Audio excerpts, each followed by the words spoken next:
The second my lips touched Tamara's right there at the Thanksgiving table, the whole room froze like someone had hit pause on reality. My mother's fork clattered onto her plate, sending gravy splashing across the white linen, and my brother Charlie shot up so fast his chair slammed backward into the wall. "What the hell, Lauren?" he roared, his voice cracking the holiday calm into 1,000 pieces, while my father just stared mouth open like I'd grown a second head.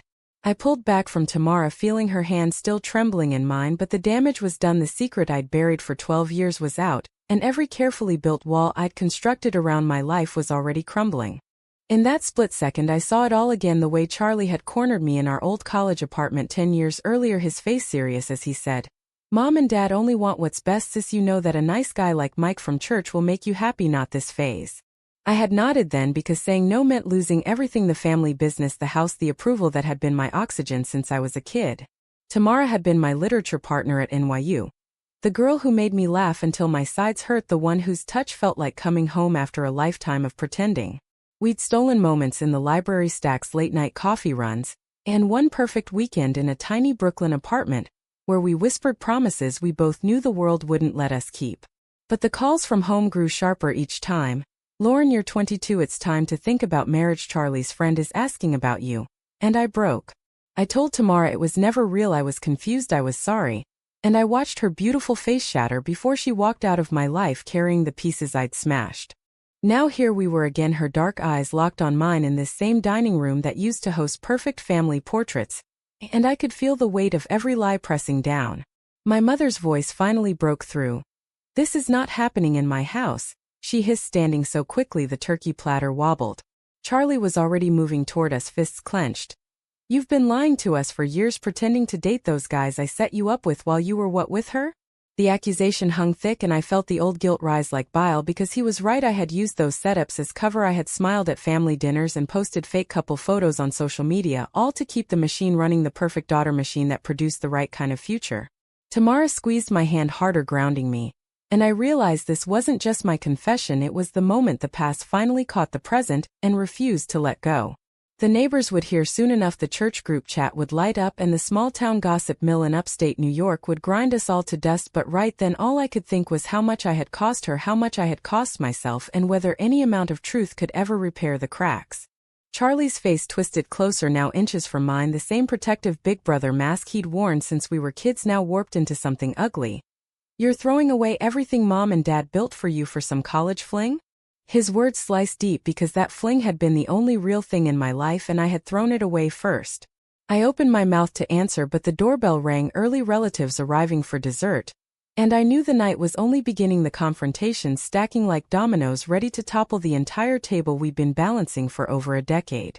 Tamara whispered, "We don't have to do this alone anymore." Her voice steadied despite the tears gathering, and for the first time since that college goodbye I believed her.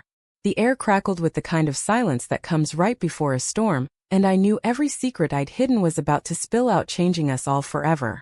The relatives poured in like nothing had happened, but the tension was a living thing crackling under the polite small talk. Aunt Linda hugged me too tight, her perfume choking, while Uncle Ray clapped Charlie on the back asking about the game scores, completely oblivious to the bomb that had just detonated. I kept Tamara's hand in mine under the table, our fingers laced like a lifeline, as my mother forced a smile and served pie like we were still the perfect Hayes family.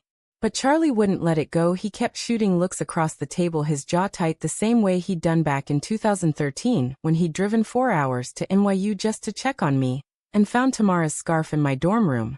"Lose it," he'd ordered then, and I had, because losing her seemed easier than losing them. Now that choice was biting back hard. My father finally spoke after the third slice of pie, his voice low and measured, the way he handled board meetings at the family construction company. "Lauren, we raised you better than this. A man provides stability, of future grandchildren. This, whatever it is, it ends tonight." The words landed like bricks because they echoed the exact script he'd used on the phone that night I called crying after I'd ended things with Tamara. "You're confused, honey, it's just a phase. College experiments happen, but you have responsibilities." I had hung up and deleted her number, deleted the photos, deleted the version of myself that felt alive. Tamara had moved to California after that, started a photography business, built a life without me, and I had stayed here, climbing the corporate ladder, dating the safe men Charlie introduced, smiling through every holiday while the hole in my chest grew wider. Now she was back because a mutual friend's wedding had brought us face to face 3 months ago, and the spark had never died. We kept it quiet, stolen weekends in the city. But Thanksgiving was supposed to be the test. The moment I finally stood up, instead it had exploded. Charlie cornered me in the kitchen while Tamara helped clear dishes, his breath hot with anger. You humiliated us in front of everyone. Mom's already on the phone with Pastor Rick. Do you even care what this does to the business, the clients who expect a certain image? I shoved past him, the guilt twisting, because I did care. I had spent years caring more about their image than my own heart, and that was the real crime. The memory flooded back unbidden. The night Tamara had begged me to choose her, the rain beating on the dorm window as she said, "They don't own you, Lauren." And I had answered, "But they're my family," before walking out. Back in the living room, my mother pulled me aside, her eyes red. "I gave up my career for you kids. I built this home so you could have the life I never did, and you repay me by parading that woman here?" Her voice cracked and I felt the old daughter guilt crash over me. The same guilt that had kept me silent through years of setups, blind dates, and subtle hints about wedding venues. Tamara stood in the doorway, watching, her expression a mix of sorrow and strength, the same look she'd worn the day I left her, and suddenly the past and present collided so violently I could barely breathe. Charlie's voice carried from the other room. "She's been lying to all of us for years, playing the good girl while sneaking around." And I realized the confrontations were just starting. The community would pick sides, the church would pray for my soul, and my family's carefully curated reputation was already in flames. Yet holding Tamara's gaze across the room, I felt the first real breath I'd taken in a decade, because the truth, whatever the cost, was finally free. By Monday the town was buzzing. My phone wouldn't stop. The texts from old high school friends ranged from shocked emojis to outright, "How could you do this to your parents?" Even the barista at the corner cafe gave me the pity smile that said she'd heard. I sat in my apartment, the one I'd bought with the salary from Dad's company, staring at the empty walls while Tamara packed a bag in the bedroom, her movements quiet but deliberate.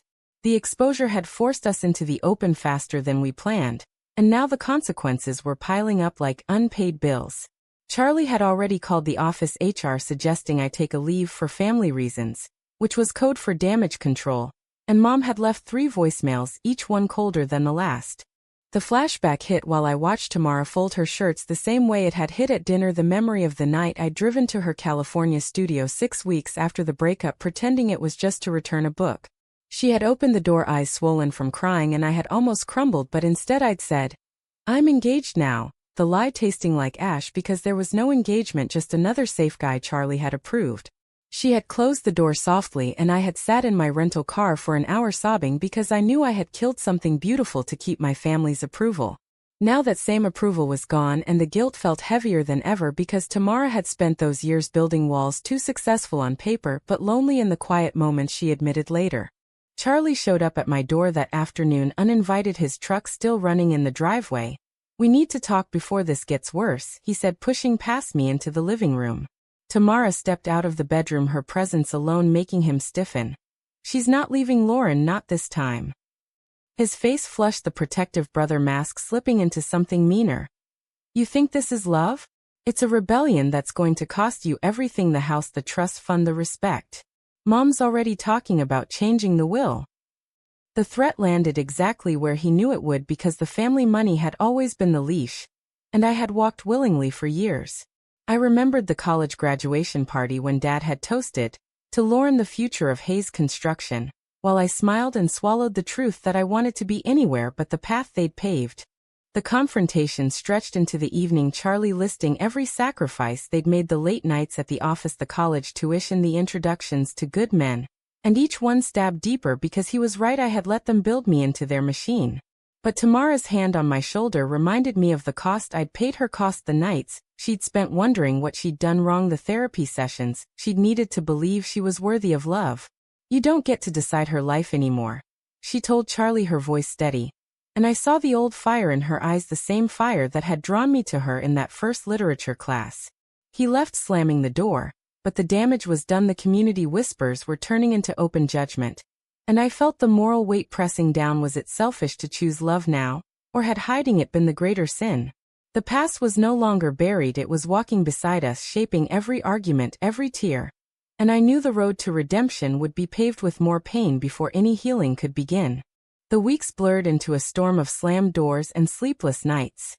I quit the family company the same afternoon Charlie's email arrived suggesting voluntary separation to protect the brand, and suddenly the woman who had been the golden child was unemployed with a reputation that preceded her everywhere. Tamara and I moved into a small rental on the edge of town trying to build something normal. But the past kept intruding like uninvited guests.